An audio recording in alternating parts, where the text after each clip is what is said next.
জগৎগুরু শঙ্করাচার্য তার জীবনের প্রতিটি পদক্ষেপই ছিল এক অনন্য মহিমা। শিষ্যবৃন্দকে সঙ্গে নিয়ে আচার্য চলেছেন মূকাম্বিকা তীর্থ অভিমুখে। সর্বত্রই ভক্তদের সমাগম। রাজা রাজড়াও এসেছেন তার দর্শনে।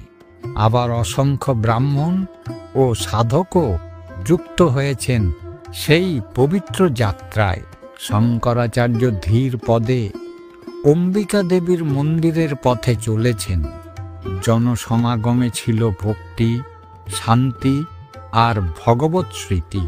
কিন্তু হঠাৎই তার দৃষ্টি পড়ে এক হৃদয় বিদারক দৃশ্যে। এক দ্বিজ দম্পতি, তাদের কোলে মৃত পুত্র, আর্তনাদে ভেঙে দিচ্ছে চারিপাশের নীরবতা। সেই কান্নার ধ্বনি স্পর্শ করল আচার্যের হৃদয়কে। তিনি থেমে গেলেন। ভক্তেরা বিস্ময়ে দেখলেন দম্পতি মৃত শিশুটিকে শঙ্করের পদতলে রেখে প্রাণ ভিক্ষা করছে। আচার্যের নয়নে তখন যেন ভেসে উঠেছে সীমাহীন করুণা। চোখ বুজে তিনি স্তব করতে লাগলেন দেবীকে।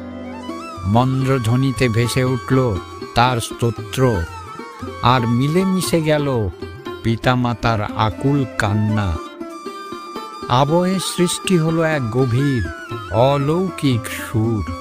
তখনই ঘটে গেল এক আশ্চর্য ঘটনা। আচার্যের পদপ্রান্তে শায়িত শিশুটি ধীরে ধীরে নড়তে শুরু করল। মৃত শিশু হঠাৎ প্রাণ ফিরে পেল। চোখ খুলে কেঁদে উঠল নবজাতকের মতো। ভিড় জমে গেল চারিদিকে। জনতা স্তম্ভিত বিস্ময়ে চেয়ে আছে। শিশুর পিতা মাতা কৃতজ্ঞতায় ভেঙে পড়লেন আচার্যের চরণে। বারবার প্রণাম করে তারা শিশুপুত্রকে বুকে করে নিয়ে ফিরে গেলেন। কিন্তু শঙ্করাচার্য তখনও ভাবাবিষ্ট। তার অন্তর নিমগ্ন দেবীর চরণে। তিনি ধীর পদে এগিয়ে গেলেন মন্দিরাভিমুখে। বসে পড়লেন গভীর ধ্যানে।